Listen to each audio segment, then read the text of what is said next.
পরে প্রশ্ন হলো, ছোট সময় অনেকের বাড়ি থেকে অনেকে বিভিন্ন ফল কুড়িয়ে আনতেন, এতে কি গুনাহ হয়েছে? হয়ে থাকলে মাপের পথ কি? এ বিষয়ে আমরা বিভিন্ন জায়গায় প্রশ্ন উত্তর দিয়েছি।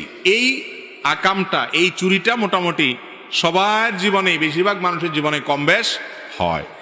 তো এই অপরাধটা থেকে বাঁচার উপায় হলো, যাদের বাড়ি থেকে, যাদের গাছ থেকে ফল পেড়ে খেয়েছেন, আপনার আশেপাশে চাচা জ্যাঠা বা পরিচিত যদি হয়, তো বড় হওয়ার পর যখন আল্লাহ বিবেক বুদ্ধি দিচ্ছেন তখন মাপ চাবেন, চাচা যান ছোট থাকতে পিচ্ছি থাকতে চুরি করে আম পারছি, এটা পারছি, নারিকেল পারছি, বেঁচে ফেলছি, খেয়ে ফেলছি, মাপ সাফ করে দেন।